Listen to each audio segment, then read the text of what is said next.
Bismillahirrahmanirrahim. Assalamualaikum warahmatullahi taala wabarakatuh. Salam sejahtera dan selamat petang kepada seluruh rakyat Malaysia.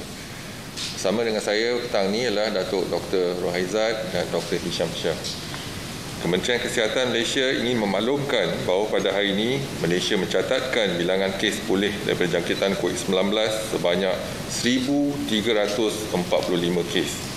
Ini menjadikan jumlah kumulatif kes yang telah pulih sepenuhnya daripada jangkitan COVID-19 adalah 29,579 kes. Ini bersamaan dengan 71.8% daripada jumlah keseluruhan kes.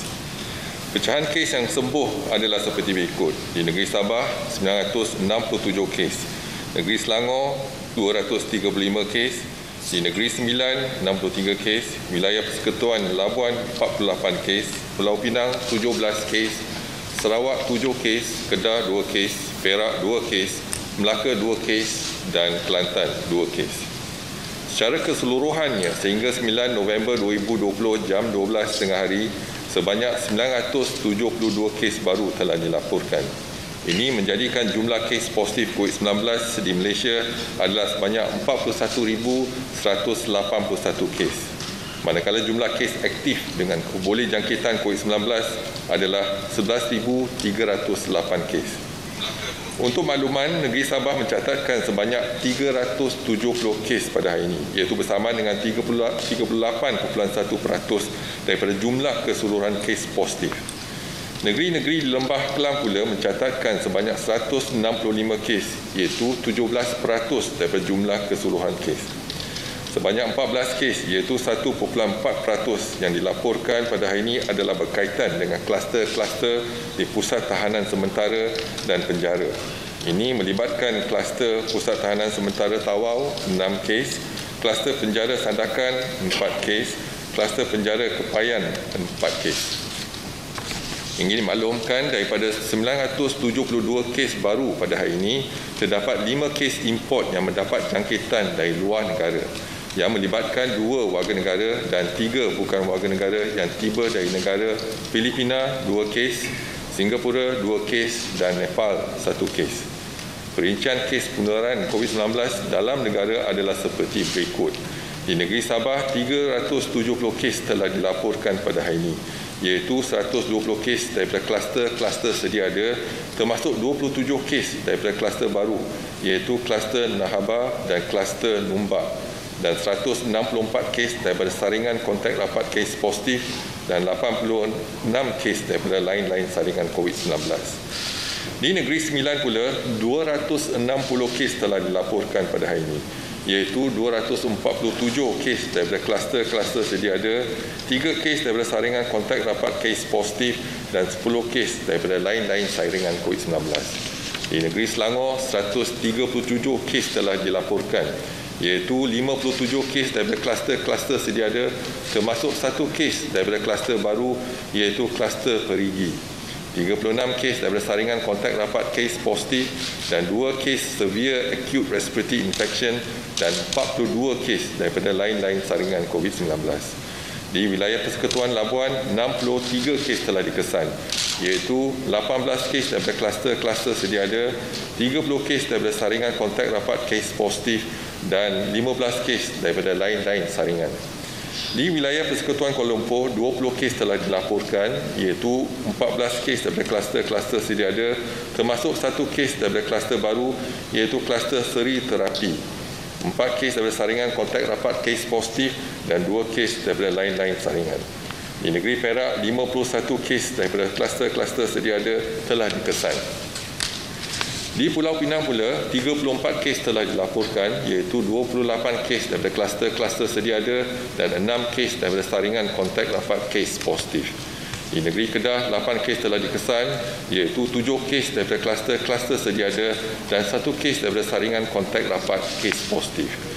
Di negeri Johor, 8 kes telah dilaporkan, iaitu 5 kes daripada kluster sedia ada, termasuk 4 kes daripada kluster baru, iaitu kluster Padang, dan 3 kes daripada lain-lain saringan COVID-19. Di Melaka, 5 kes telah dikesan, iaitu 4 kes daripada kluster sedia ada dan 1 kes daripada lain-lain saringan. Di wilayah Persekutuan Putrajaya, 5 kes daripada kluster baru iaitu kluster Harmoni telah dilaporkan. Di negeri Sarawak, 4 kes telah dikesan iaitu 3 kes daripada kluster sedia ada dan 1 kes daripada saringan kontak rapat kes positif. Di negeri Kelantan, 2 kes daripada kluster sedia ada telah dilaporkan. Sehingga kini terdapat 86 kes positif COVID-19 yang sedang dirawat di unit rawatan rapi, di mana 31 kes memerlukan bantuan pernafasan. Daripada maklumat terkini yang dilaporkan ke CPRC Kebangsaan, duka cita dimaklumkan bahawa terdapat pertambahan 8 kes kematian COVID-19 hari ini. Justru jumlah kumulatif kes kematian COVID-19 di Malaysia adalah sebanyak 294 kes iaitu bersama dengan 0.7% daripada jumlah keseluruhan kes. Ringkasan kes-kes kematian hari ini adalah seperti berikut. Kes kematian 287 iaitu kes nombor 39,867 iaitu seorang warga negara lelaki berusia 72 tahun mempunyai latar belakang penyakit jantung dan meninggal di Hospital Queen Elizabeth. Kes kematian 288 iaitu kes nombor 38,805 seorang lelaki warga negara berusia 51 tahun mempunyai latar belakang penyakit stroke dan meninggal di Hospital Duchess of Kent, Sandakan. Kes kematian 289 iaitu kes nombor 38,736 seorang lelaki warga negara berusia 53 tahun meninggal di Hospital Tawau. Kes kematian 290 iaitu kes kematian 31,272 seorang lelaki warga negara mempunyai latar belakang penyakit jantung, sindrom Down dan juga hypothyroidism. Dia meninggal di Hospital Duchess of Kent. Kes kematian 291 iaitu kes nombor 28,633 seorang lelaki berusia 66 tahun mempunyai penyakit darah tinggi dan beliau meninggal di Hospital Labuan. Kes kematian 292 iaitu kes nombor 37,623 seorang perempuan berusia 71 tahun mempunyai latar belakang penyakit darah tinggi dan katarak. Beliau meninggal di Hospital Tuaran. Kes kematian 293 iaitu kes nombor 39,870 seorang perempuan berusia 55 tahun meninggal di Hospital Queen Elizabeth. Kes kematian terakhir iaitu kes kematian 294 kes nombor 39,868 seorang perempuan bukan warga negara, beliau berusia 65 tahun dan mempunyai latar belakang penyakit darah tinggi dan meninggal di Hospital Duchess of Kent, Sandakan. Kementerian Kesihatan mengucapkan takziah kepada semua ahli keluarga mereka. Kementerian Kesihatan ingin memaklumkan bahawa terdapat 6 kluster baru yang telah dikenal pasti pada hari ini. Kluster baru yang pertama ialah kluster Nahaba. Kluster baru ini melibatkan daerah Kota Belud di negeri Sabah. Kes indeks bagi kluster ini iaitu kes ke-35,808 telah dikenal pasti positif COVID-19 hasil saringan individu bergejala pada 4 November 2020. Saringan kontak rapat telah mengesan sebanyak 24 lagi kes positif COVID-19. Kesemua kes telah dimasukkan ke Pusat Kuarantin dan Rawatan COVID-19 berisiko rendah Sri Bayu Pirasan, Kota Belud, Sabah. Sehingga 9 November 2020, sejumlah 65 individu telah disaring. 25 kes dikesan positif COVID-19 termasuk 24 kes baru pada hari ini dan 40 individu dikesan negatif. Kluster kedua ialah kluster Numbak. Kluster ini melibatkan daerah Kota Kinabalu, Sabah. Kes indeks bagi kluster ini iaitu kes ke-22,036 telah dikenal pasti positif COVID-19 hasil saringan kemasukan ke ward di Hospital Queen Elizabeth pada 17 Oktober 2020. Saringan kontak rapat telah mengesan sebanyak 7 lagi kes positif COVID-19. Sehingga 9 November 2020, sejumlah 21 individu telah dikesan, di mana 8 kes dikesan positif COVID-19 termasuk 3 kes baru pada hari ini. 7 individu dikesan negatif dan 6 individu masih menunggu keputusan. Kluster ketiga ialah kluster Perigi. Kluster baru ini melibatkan daerah Kelang di negeri Selangor dan kes indeks bagi kluster ini iaitu kes ke-18,667 telah dikenal pasti positif COVID-19 hasil saringan di tempat kerja pada 15 Oktober 2020. Saringan kontak rapat telah mengesan sebanyak 38 lagi kes positif. Kesemua kes telah dimasukkan ke Hospital Sungai Buloh. Sehingga 9 November 2020, sejumlah 124 individu telah disaring, di mana 39 kes dikesan positif COVID-19 termasuk 1 kes baru pada hari ini. 85 individu masih menunggu keputusan. Kluster keempat ialah kluster seri terapi. Kluster baru ini melibatkan daerah Kepong di wilayah Persekutuan Kuala Lumpur dan daerah Alor Gajah di negeri Melaka. Kes indeks bagi kluster ini iaitu kes ke-36,180 telah dikenal pasti positif COVID-19 hasil saringan individu bergejala pada 3 November 2020 dan telah dimasukkan ke Hospital Sungai Buloh. Saringan kontak rapat telah mengesan sebanyak 11 lagi kes positif. Sehingga 9 November 2020, sejumlah 126 individu telah disaring, di mana 12 kes telah dikesan positif COVID-19 termasuk 1 kes baru pada hari ini. 8 individu dikesan negatif dan 106 individu masih menunggu keputusan. Kluster kelima ialah kluster Padang. Kluster baru ini melibatkan daerah Kota Tinggi di Johor. Kes indeks bagi kluster ini iaitu kes ke-39,210 telah dikenal pasti positif COVID-19 hasil saringan individu bergejala pada 5 November 2020. Saringan kontak rapat telah mengesan sebanyak 4 lagi kes positif COVID-19. Kesemua kes telah dimasukkan di Hospital Encik Besar Hajar Kalsum Keluang.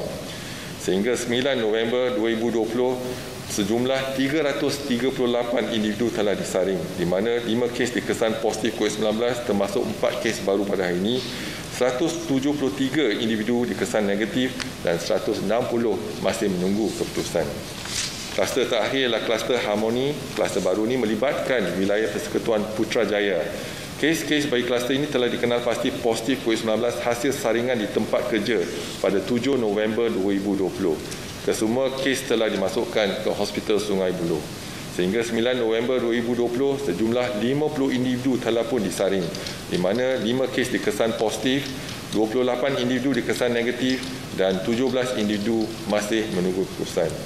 Kementerian Kesihatan ingin menasihati orang ramai agar terus patuhi saranan serta nasihat-nasihat kesihatan yang sering ditekankan. Jadikanlah nasihat-nasihat ini satu kebiasaan baru dalam kehidupan seharian.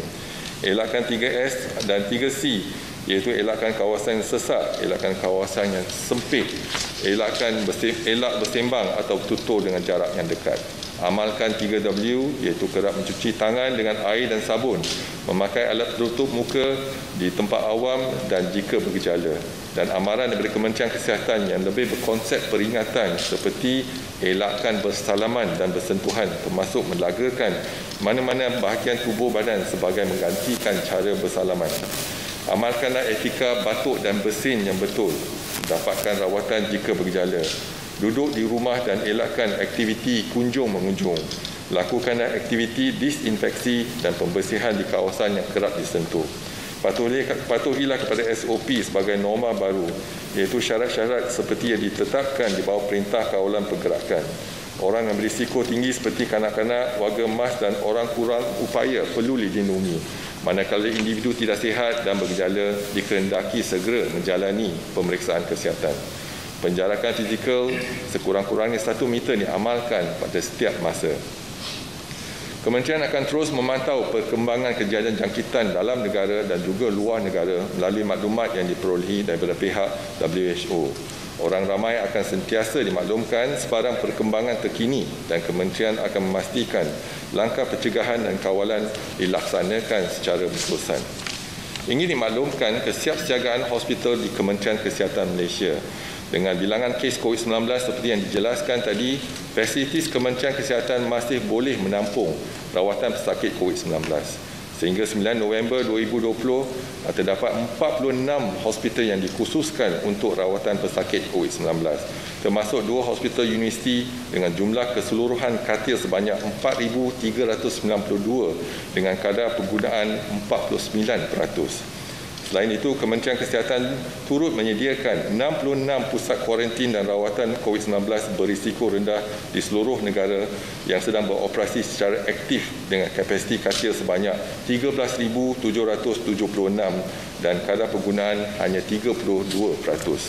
Juga dimaklumkan jumlah katil rawatan COVID-19 di hospital dan PKRC seluruh negara adalah sebanyak 18,168 dengan kadar penggunaan 37%. Setakat ini, kapasiti katil ICU di seluruh negara adalah 894 katil bagi pesakit COVID dan juga pesakit bukan COVID dengan kadar penggunaan 54%.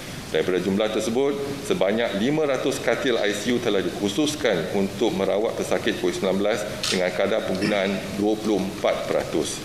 Sehingga 9 November 2020, terdapat sebanyak 1,542 ventilator di seluruh negara. Daripada jumlah ini, sebanyak 40 ventilator sedang digunakan untuk pesakit COVID-19 dengan kadar penggunaan sebanyak 3%.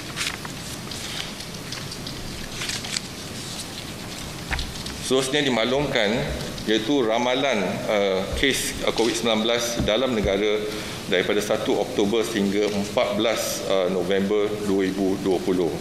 Dan kita dapati kes seharian semalam ialah 852 kes dan pada hari ini ialah kes seharian ialah 972 kes.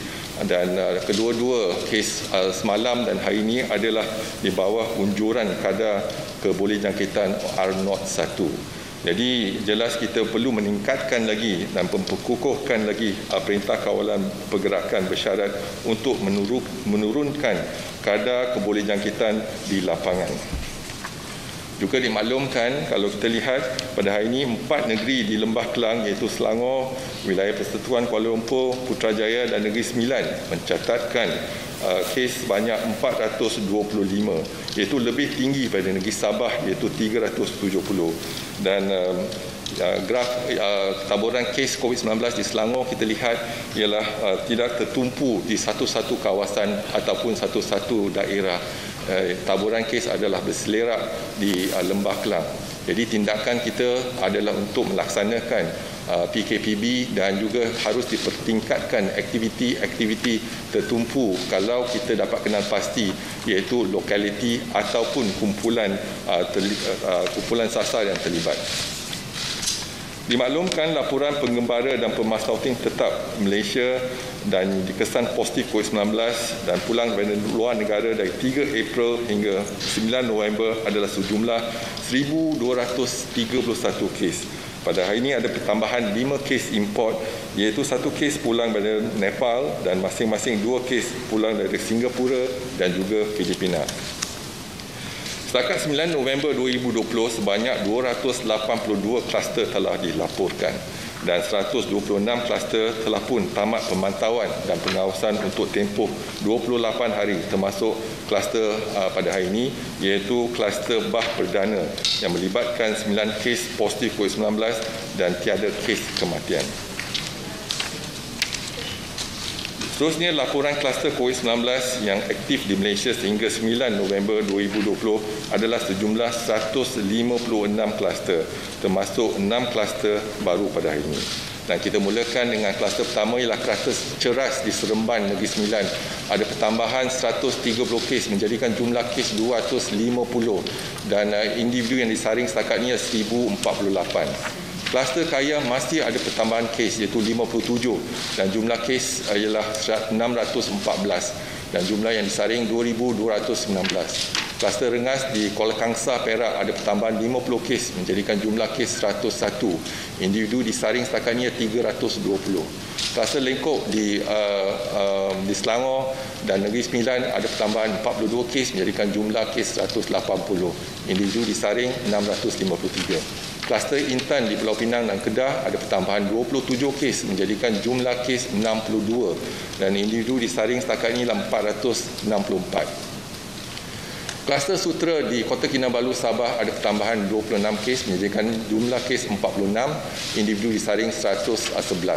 Kluster Ria 30 di Tuaran Sabah masih ada pertambahan 25 kes menjadikan jumlah kes 49 dan individu yang disaring adalah 688.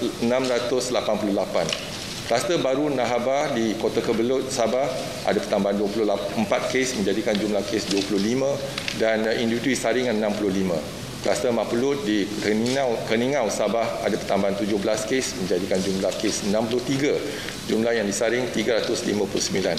Kluster Gedong ada pertambahan 15 kes menjadikan jumlah kes 65, individu disaring ada 650.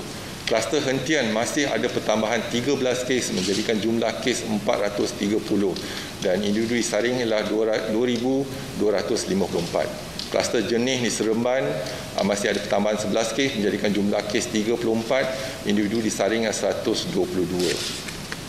Kluster Utama masih ada pertambahan 10 kes menjadikan jumlah kes 262, individu disaring setakat ini adalah 1,211.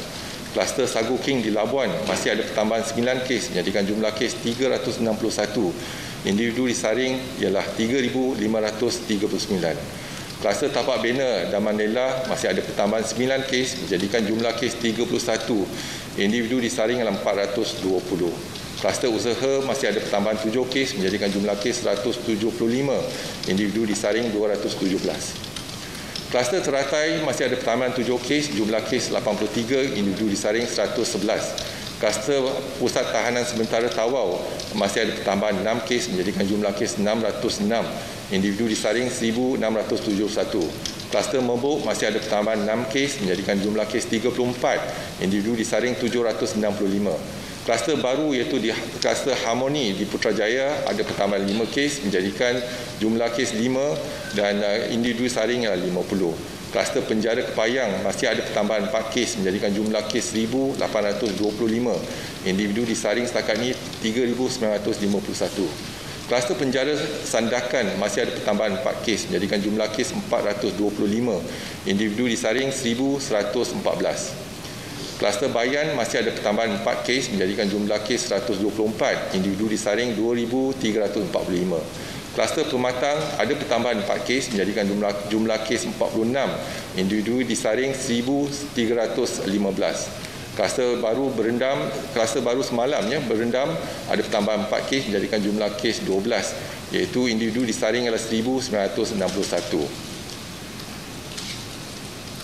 Kluster Padang ada pertambahan 4 kes menjadikan jumlah kes 5, jumlah yang disaring 338. Kluster Tenaga di Labuan ada pertambahan 3 kes menjadikan jumlah kes 105 dan individu disaring 229. Kluster Tanah Merah masih ada pertambahan 3 kes menjadikan jumlah kes 74, individu disaring 160. Kluster Astaka ada pertambahan 3 kes menjadikan jumlah kes 60, jumlah yang disaring 213. Kluster Titian di Labuan ada pertambahan 3 kes menjadikan jumlah kes 49, individu disaring 530. Kluster Taman Bunga ada pertambahan 3 kes menjadikan jumlah kes 46, individu disaring 1,036. Kluster Bena Labuan ada pertambahan 3 kes menjadikan jumlah kes 42, individu disaring 195. Kluster dialisis di Lahad Datu ada pertambahan 3 kes menjadikan jumlah kes 27, individu disaring 106. Kluster baru Numbak di Kota Kinabalu Sabah ada pertambahan 3 kes menjadikan jumlah kes 8, individu disaring 21. Kluster Oto masih ada pertambahan kes iaitu 2 kes dan individu disaring jumlah kes adalah 126 dan individu disaring 1,173. Kluster Green Hill di Sarawak masih ada pertambahan 2 kes menjadikan jumlah kes 79, individu disaring 1,206.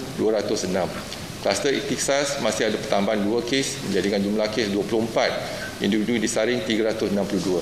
Kluster Titir di Keningau Sabah ada pertambahan 1 kes, jumlah kes adalah 137, individu disaring 2,005. Kluster Basong di Kudat Sabah ada pertambahan 1 kes menjadikan jumlah kes 88, individu disaring adalah 697. Kluster Buntar masih ada pertambahan 1 kes menjadikan jumlah kes 64 dan jumlah yang disaring 1,074. Kluster Keladi masih ada pertambahan 1 kes, jumlah kes 50, individu disaring 351. Kluster Kertang di Kota Belud Sabah masih ada pertambahan 1 kes, jumlah kes 42, individu disaring 747. Kluster baru Perigi di Kelang Selangor ada pertambahan 1 kes menjadikan jumlah kes 39, individu disaring 124. Kluster Wisma Sebekas masih ada pertambahan 1 kes, jumlah kes 36, individu disaring 967. Kluster Telipuk Sabah masih ada pertambahan 1 kes, jumlah kes 17 dan jumlah disaring 151. Kluster Sembulan ada pertambahan 1 kes menjadikan jumlah kes 13, individu disaring 99. Kluster baru seri terapi ada pertambahan 1 kes menjadikan jumlah kes 12, individu disaring 126. Kluster danau masih ada pertambahan 1 kes, jumlah kes ialah 9, individu disaring 827. Dan kluster-kluster yang lain, iaitu kluster tembok, kluster benteng Lahadatu, kluster penjara Reman, kluster penjara Seberang Perai, kluster Bangau-Bangau dan kluster Rumah Merah, tiada pertambahan kes pada hari ini. Seterusnya dimaklumkan, laporan kapasiti 61 makmal COVID-19 untuk seluruh negara yang menjalankan ujian RT-PCR pada 8 November 2020 adalah sejumlah 59,390 ujian. Semalam kita berjaya melaksanakan 20,839 ujian seharian bersamaan dengan 35%. Dimaklumkan laporan kapasiti harian 3 makmal COVID-19 di negeri Sabah yang menjalankan ujian RT-PCR pada 8 November adalah sejumlah 2,700 ujian.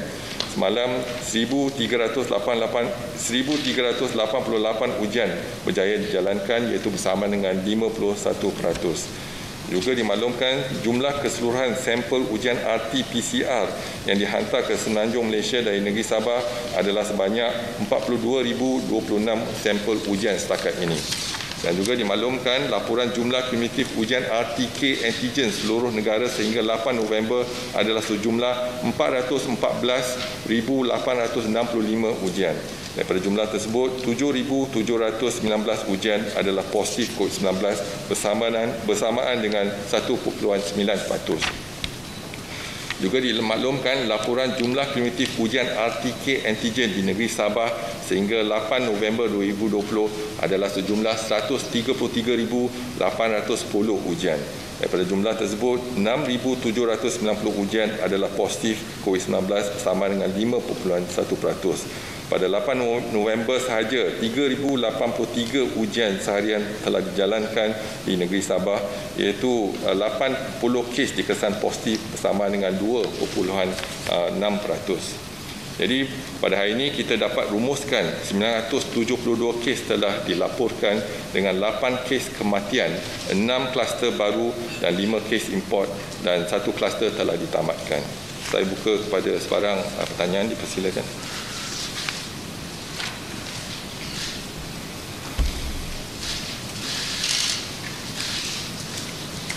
Good evening, Tan Sri. Ravin from the Malaysian Insight. Tan Sri, a question on the R0. If the R0 is decreasing and you have mentioned that the COVID cases are in prison and also in temporary detention centers, why isn't RMCO sufficient for the peninsula? Instead of that, a CMCO was imposed. That's it. Thank you. All right, thank you very much for the question. So R0 is an indication of the infectivity rate. Infectivity rate 1 or 1.5. So we started with the R0 of 2.2.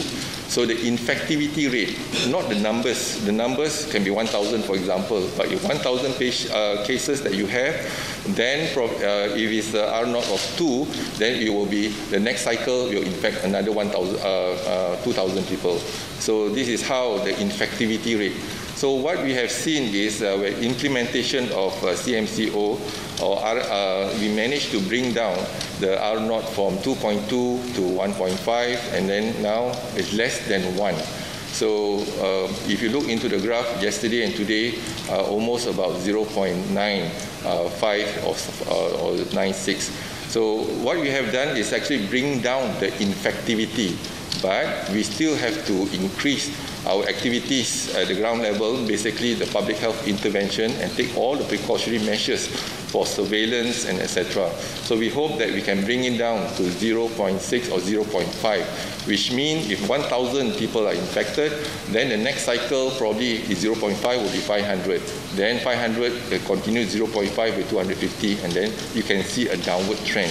So we hope to see a downward trend. But today is very positive, because we have a spike on the 24th of October, we have a spike on the 26th of October, which is more than 1.5. And that is actually skewed the whole forecast that we have. But this is because of the screening in the prison. 24th and 26th is from the Kepayan cluster. So from the cluster, we noted more than 1,600 of them positive. So it skewed the data. And we also have 1,755 cases on the 6th of November, the highest, and almost reaching 1.5 of R0. But if it's true, 1.5, then every day you should expect to see that it's following the trajectory of R0 of 1.5. But it's only one spike. And because we were doing the screening for Pusat Tahanan Sementara as well as the Penjara Sandakan and etc. So the next day, then we can see the trend going back. Yesterday was 852. Today, then less than 1,000 cases. So it still fall below the expected R0 today of 978. Today we have less than that. So that shows that we are actually CMCO is working. So the whole country is under RMCO, a recovery.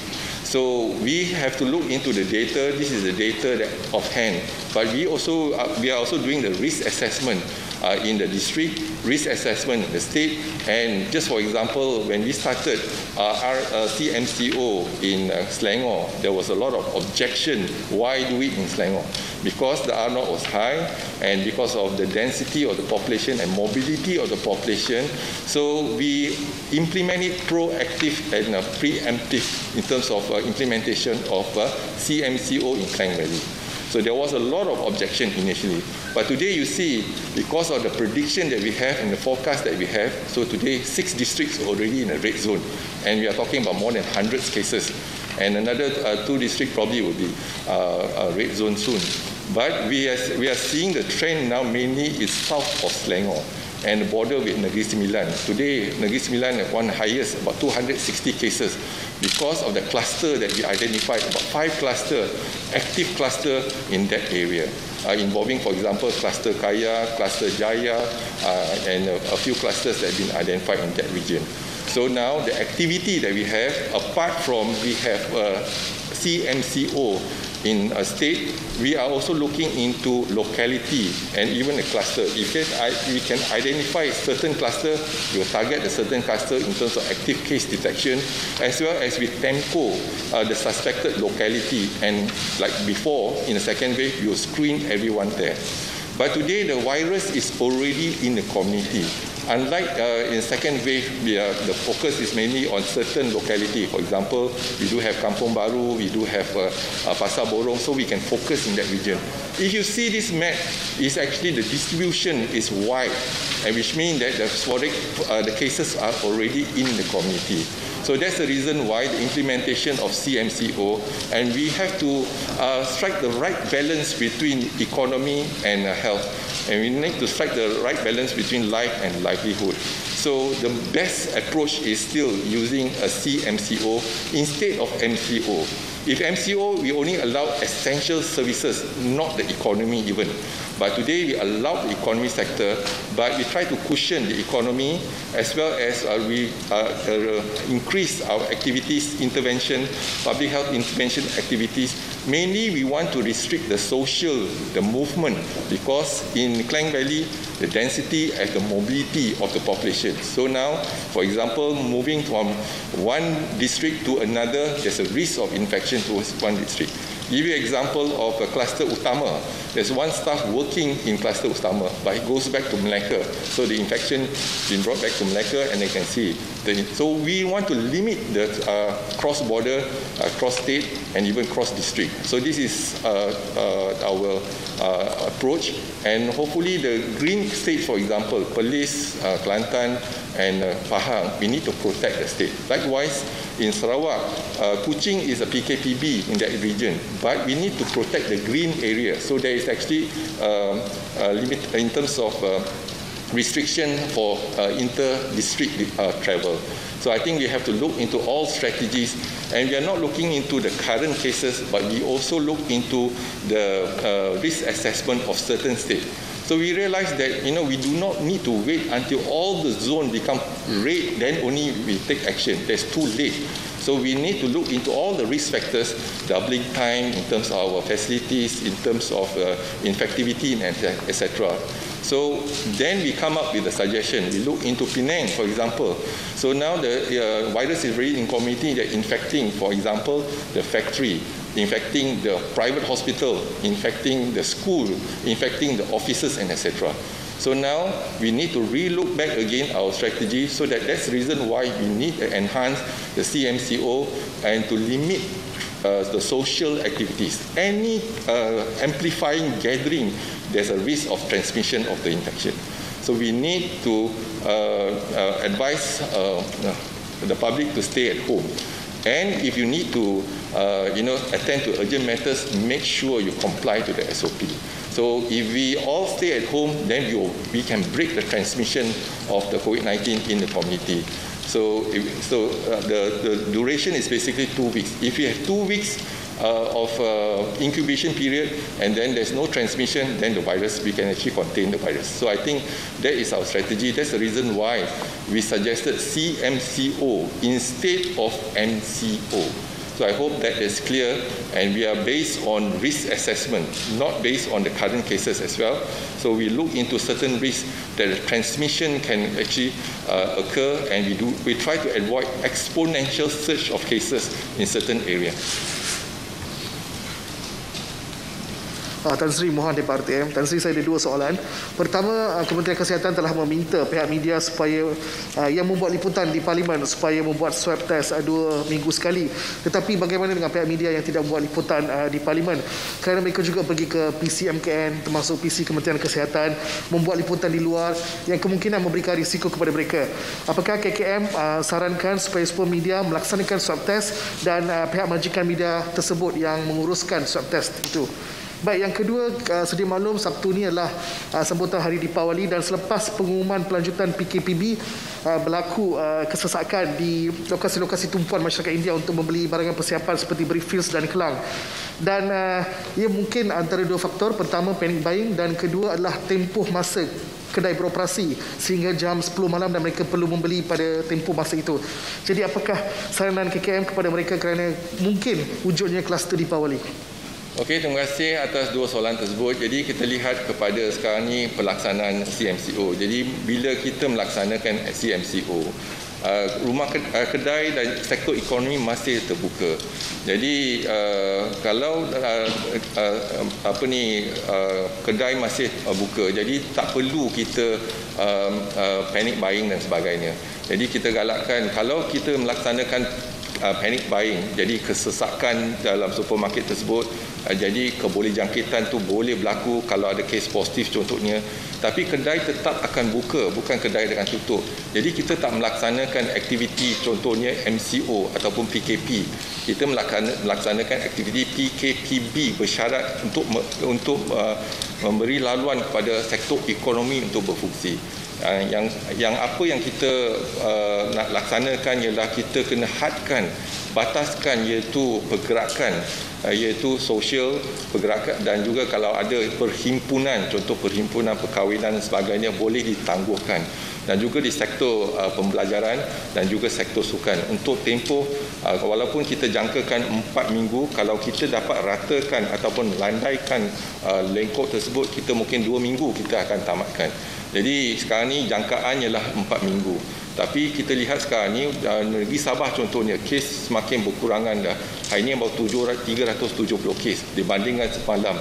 Kalau kita lihat tempoh dalam seminggu, kes seharian dalam komuniti semakin berkurangan.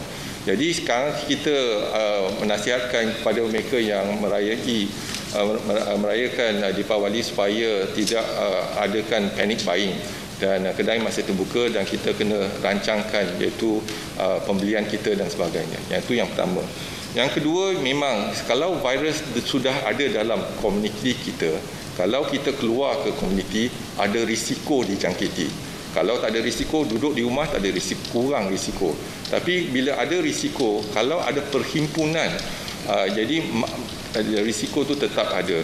Tapi kita kena ambil tindakan untuk kita elakkan daripada dijangkiti. Contohnya memakai penutup muka, penjarakan fizikal 1 meter, dan juga kerap mencuci tangan. Tapi dalam parlimen kita lihat juga, sebab mereka ahli parlimen dan mereka petugas-petugas di parlimen keluar masuk di parlimen, dan juga mereka keluar di komuniti. Jadi kemungkinan dijangkiti ada. Jadi apa yang kita syorkan ialah melaksanakan iaitu 3 hari sebelum sidang parlimen mereka dah disuap, dan juga yang ada kes-kes yang dikesan positif dia bekerja dan sebagainya. Lepas tu setiap 2 minggu kita nasihati mereka disuap.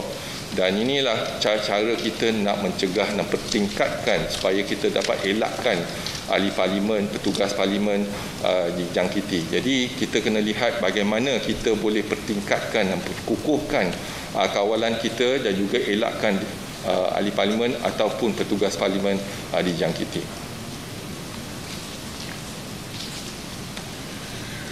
Hi Tan Sri, the spike of cases in Negeri Sembilan today to 260, where are the cases coming from? Is it like the factories, workplaces, where is it coming from? And you recently thanked the Finance Minister for clarifying the misunderstanding over MOH budget, but some quarters are still saying that the mental health allocation is lower than in 2020. Could you please clarify on this? How much actually is allocated to mental health? Thank you.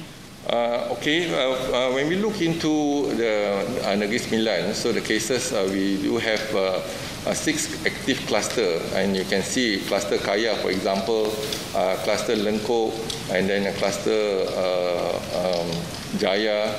A few clusters involved. The cleaning company, for example, the human resource of mass cargo, etc. So we know that they are already identified the cluster, and we look into their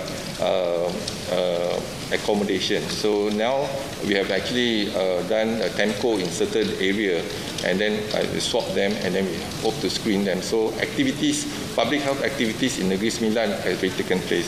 If we were to look into Port Dickson, for example, they only have less than 20 cases.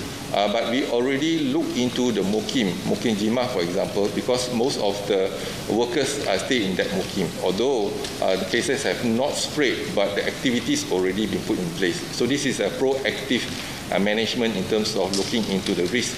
So risk assessment been done, and from the risk assessment, we will do the public health intervention, and all the precautionary measures been done. So this is according to our cluster. One more cluster, for example, you look into Gedong, you go into Sofi. This is Gedong involved the school, for example. Sofi is also a Tafiz school. And then these clusters is actually spreading. And we also look into the Hentian cluster, so among the foreign workers. So this is also very high, and then we have extended in terms of TEMCO in that region, and we continue to do the public health activities. And for the mental health, yesterday, I think our Secretary General have actually addressed the issues in terms of expenditure and all that. I'm not the expert in terms of expenditure, so KSU does that, and the explanation is very clear. So there's no decrease in terms of expenditure. There's actually increase of 4.3% from 30.6 billion to 30.6 billion to 31.94 billion. So the activities. And this is the activities that we were told that there's no, in terms of reduction, in terms of expenditure. Obviously, we are focusing mainly on the expenditure for the COVID-19. And on top of the 31.94 billion, we also have additional 3 billion parked in the other ministry for vaccine. So that's already been identified.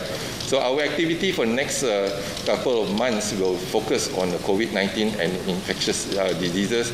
But having said that, we also need to focus on the NCDs. And pneumococcal, for example, we allocated 90 million. And the NCD is also important. There's no reduction.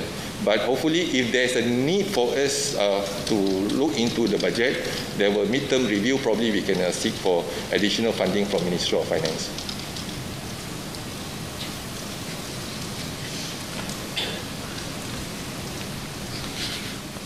Good evening, Tan Sri. Forgive me, I'm going to go back to CMCO again. So the government has already announced a 4-week CMCO across most states in Semenanjung Malaysia. So this will last until December 6. Added with the previous CMCO since mid-October, it will be about 2 months that some of the states have already been under CMCO. Although you have said that CMCO is the best way to balance life and livelihoods, many business owners are not getting the usual business due to the restrictions. They have to take pay cuts, and some have to shut down. So do you think after December 6, the CMCO is long enough that we should lift it up to allow more normalcy? What does it take in the terms of number of cases for you to consider that this one is fine for us to remove, or we have to continue in the CMCO a bit longer? And do you think we will be able to flatten the curve in this period? Thank you. Thank you very much. This is a new virus, so we learn every day. Each day brings new lesson to us, and see how best we can actually tackle this virus and also curb the infection. If you look into March 18, we started the MCO. It took us about 3 months to contain the virus. So, basically, so the experience that we had, so at that point of time, we were using MCO. Not only economy, all sectors be involved, and only essential services be allowed. So now we realize that, okay, we try to balance the two. Now we are allowing the economy sector to resume and continue, but we want a restriction. The most important, if everyone can cooperate with Ministry of Health and everyone can play their role, the onus is on each and every one of us to comply. If they can stay at home for 2 weeks, then we can break the chain of infection. But not everybody can comply to the compliance is a big issue now. So how do you make sure there's no cross-border, there's no cross-district, there's actually compliance to the SOP. So we have been talking about compliance from day one until today. But the issue is everyone must, in terms of collaborate with Ministry of Health and to break the chain of infection.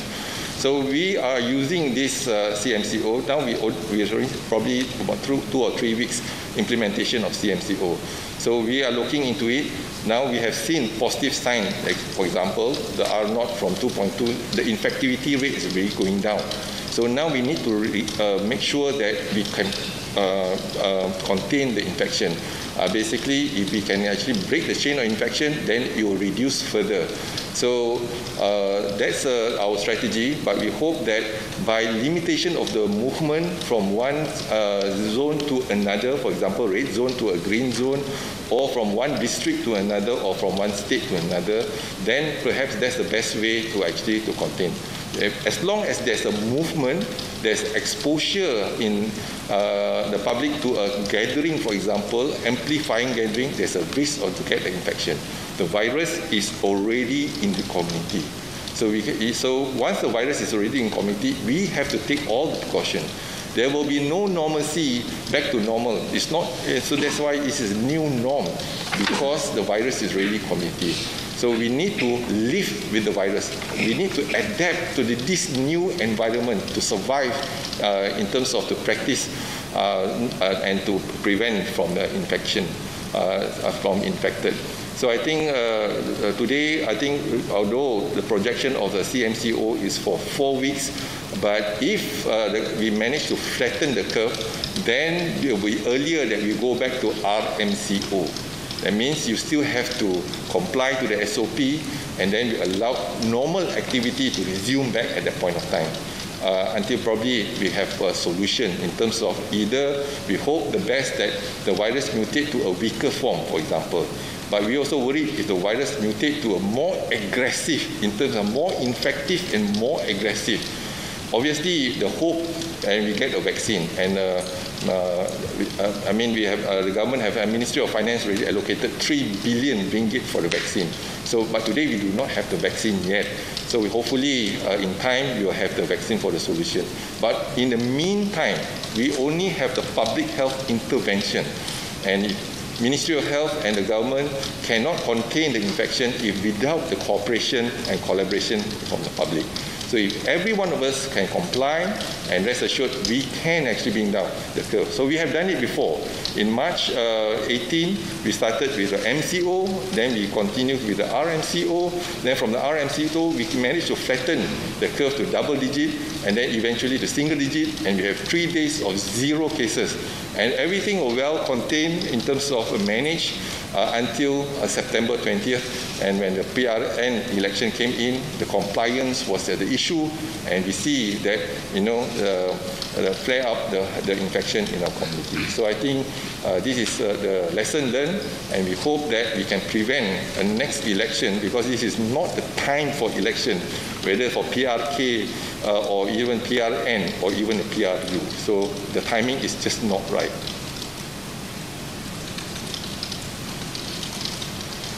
Okey, kalau tak ada lagi soalan, saya sekali lagi ingin memperingatkan diri saya sendiri dan orang ramai untuk patuh kepada SOP. Kalau boleh, sila duduk di rumah untuk tempoh 2 minggu. Kalau tak boleh, kalau kena keluar untuk keluar dari luar rumah, pastikan kita mengikuti SOP yang telah disarankan dan ditekankan oleh Kementerian Kesihatan. Jadi kita bantu kita jaga kita jaga keluarga kita jaga masyarakat kita, dan kita jaga negara kita. Sekian, wabillahi taufiq wa hidayah. Wassalamualaikum warahmatullahi taala wabarakatuh.